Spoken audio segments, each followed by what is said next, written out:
and beaten and executed American prisoners of war. 6 अगस्त 1945 को टिनियान island से एक B-29 बॉम्बर जापान की तरफ निकल जाता है। सुबह 8:15 को हिरोशिमा के ऊपर एक एटॉमिक बॉम्ब ड्रॉप कर दिया जाता है, लिटिल बॉय नाम से। यूएस की इस एक एटॉमिक बॉम्ब अटैक ने जापान को अंदर से ख़त्म कर दिया था। जापान और पूरी दुनिया ने पहली बार एटॉमिक बॉम्ब के डिस्ट्रक्टिव पावर्स को देखा था। हिरोशिमा में एटॉमिक बॉम्ब एक्सप्लोड होने से इंस्टेंटली 70,000 से भी ज़्यादा लोग मारे गए। बच्चे, बूढ़े, महिलाएं, आदमी सब के सब एक सेकेंड के अंदर ही झुलसकर राख बन गए। टेम्परेचर 60,000 डिग्री सेल्सियस से ऊपर चला गया। 5 किलोमीटर के एरिया में सारे बिल्डिंग्स मलबा बन गया। एरिया सारे समतल हो गए। इंटेंस हीट, बर्निंग, रेडिएशन से 1946 का साल आते आते एस्टिमेटेड 1,20,000 से ऊपर लोगों की मौत हो गई। जो लोग बच गए उन लोगों में भी धमाके की असर से उनके सारे के सारे शरीर झुलस गए। जो लोग गामा रेडिएशन के संपर्क में आए उन लोगों का पूरा शरीर काला पड़ गया। किसी का चमड़ी पूरी तरह से जला हुआ, किसी का तो सर के पूरे बाल जल चुके थे, किसी का पूरा कपड़ा जल के कपड़े के छाप शरीर पे पड़ चुका था। चारों तरफ लाशें बिखरी पड़ी थी। लोग राक्षसों की तरह काले काले लग रहे थे। ऐसा दृश्य जैसे कि नरक में आ गए हो। जो लोग धमाके में बच गए वो लोग बुरी तरह से घायल, जले हुए, बुरी हालात में धीरे धीरे सब लोग मियुकी ब्रिज की तरफ इकट्ठे होने लगे। हिरोशिमा सिटी से 2 किलोमीटर दूर बाहर की तरफ था मियुकी ब्रिज। जैसे कि आप इस फोटो में देख ही सकते हो, जो गंजा लड़का पीछे किसी को ढूंढ रहा है वो आज भी जिंदा है।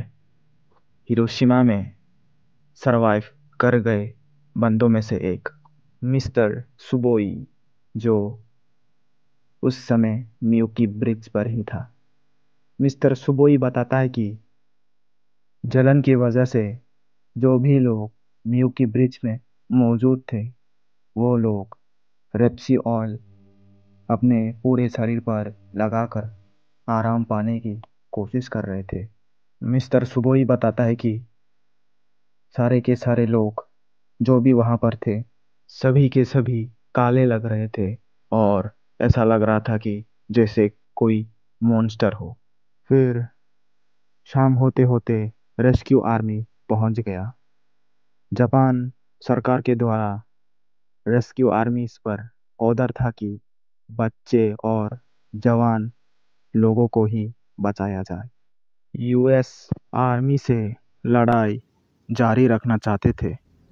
इसी कारण बहुत सी महिलाएं और बच्चियां और बूढ़ी औरतों को वहीं पे छोड़ दिया गया। उसी जली हुई हालातों में वहीं पर बहुत सारे महिलाएं, बच्चे मर जाते हैं इलाज ना मिलने की वजह से।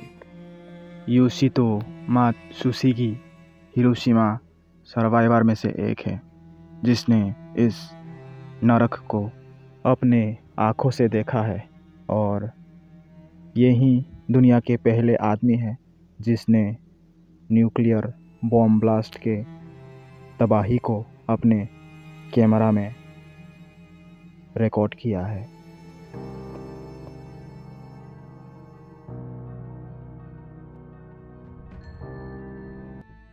मिस्टर यूशिदो और उनकी फैमिली बॉम्ब के असर से बच गए थे। शहर से दूर होने के कारण मिस्टर यूशिदो बताता है कि मियोकी रिवर ब्रिज पे जो भी उसने देखा ऐसा लग रहा था कि जैसे नरक में आ गए हों। चारों तरफ लाश है और इस तरह मिस्टर यूशिदो दुनिया के पहले आदमी बन गए जिसने न्यूक्लियर बॉम्ब ब्लास्ट के बाद फ़ोटो निकाला हो। हिरोशिमा के 3 दिन बाद 9 अगस्त 1945 को यूएस बॉम्बर एक और न्यूक्लियर बॉम्ब ड्रॉप कर देता है। जापान के नागासाकी शहर में ये बॉम्ब हिरोशिमा में गिराए गए बॉम्ब से 10 किलोटन ज़्यादा बड़ा था। नागासाकी में बॉम्ब ड्रॉप होने से इंस्टेंटली 40,000 से भी ज़्यादा लोगों की मौत हो गई।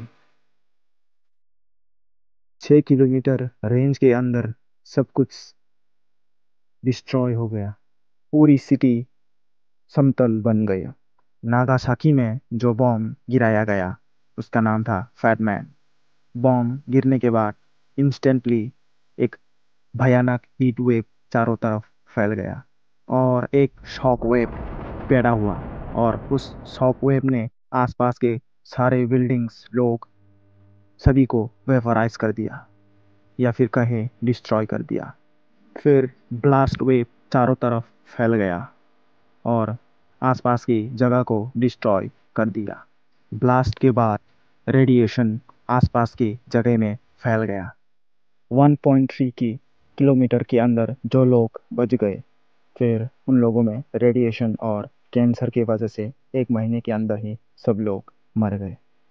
1.7 किलोमीटर के अंदर 5 psi का शॉक वेव देखने को मिला और आसपास के सारे कमर्शियल बिल्डिंग्स, रेसिडेंशियल बिल्डिंग्स और आसपास के सारे इंडस्ट्री बिल्डिंग्स सारे के सारे तबाह हो गए।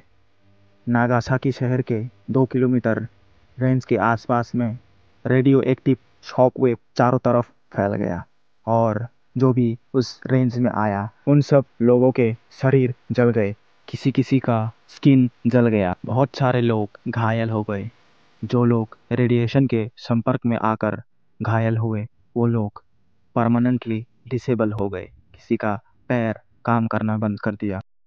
बर्निंग, रेडिएशन और इंजरीज की वजह से 1945 का साल ख़त्म होते होते बहुत सारे लोग मारे गए। दो न्यूक्लियर मिसाइल झेलने के बाद जापान पूरी तरह से ख़त्म हो चुका था। ये सब होने के बाद जापान ने यूएस के सामने सरेंडर कर दिया। 1945 में जापान के राजा एम्परर हिरोहितो ने सरेंडर करने का अनाउंस कर दिया। जापान के सरेंडर के बाद जब यूएस आर्मी जापान में पहुंचे तब एटॉमिक बॉम्ब साइड इफ़ेक्ट के सारे रिसर्च पेपर, मेडिकल रिकॉर्ड्स और सैंपल सारे जब्त कर लिए गए यूएस आर्मी के द्वारा।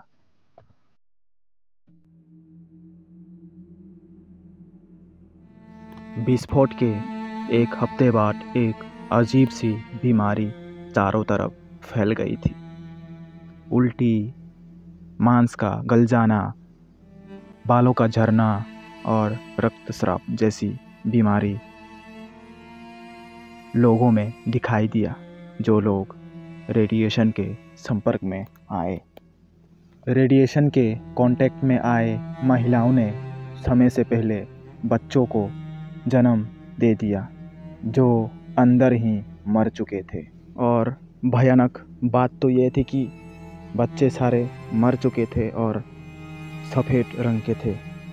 मिस्टर ताकेशी जिन्होंने उस समय उन महिलाओं को बच्चे जन्म देने में मदद किया था।